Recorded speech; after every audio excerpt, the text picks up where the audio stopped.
অপেক্ষা কেউ কারোর জন্য করে না। শেষ দিনও কবরস্থানে এসে প্রিয় মানুষজনেরাও তাড়াহুড়ো করে যে কাজ শেষ করতে আর কতক্ষণ লাগবে। জীবনত বাস্তবতা স্বপ্ন দেখায় না। জীবনের কঠিন রূপটাকে চোখের সামনে তুলে ধরলেও কখনো কখনো জীবনের লড়াইটা নিজেই করতে হয়। হ্যাঁ, জ্ঞান তো সবে দেয়, কিন্তু পাশে কেউ দাঁড়ায় না।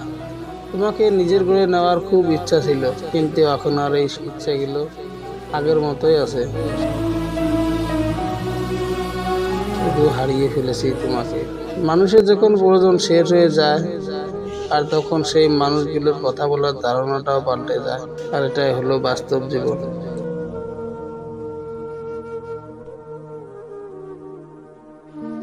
কখনো কাউকে বেশি আপন ভাবো না।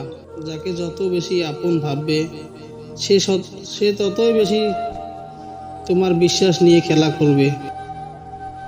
অবশেষে সেই মানুষগুলো কলিজায় আঘাত দেয়। কখনো বেশি আপন ভাববে না। যাকে যত বেশি আপন ভাববে, পরে দেখবে সে ততই তোমার কলিজায় আঘাত দিবে। অন্য কাউকে দোষ দিয়ে কি লাভ, যেখানে নিজের ভাগ্যটা এতই খারাপ। আপনি ঠিকই শুনেছেন, ধৈর্য মানুষকে ঠেকায় না, বরঞ্চ উত্তম সময়ের শ্রেষ্ঠ উপহার দেয়।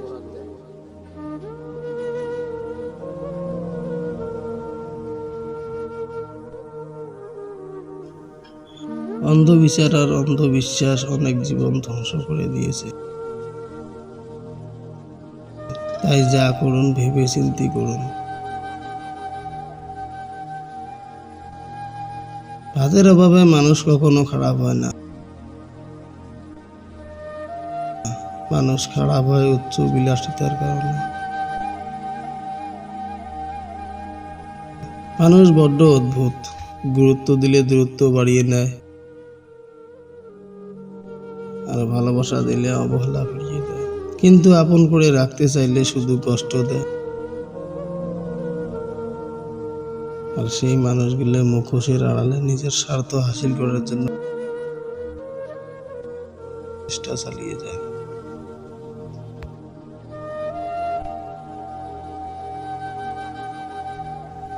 সম্মান হলো আয়নার মতো।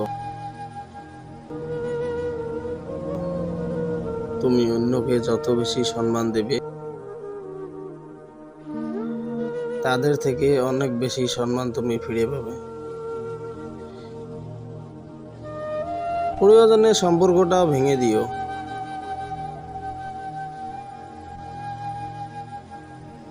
তবু বিশ্বাসটুকু আগলে রেখো।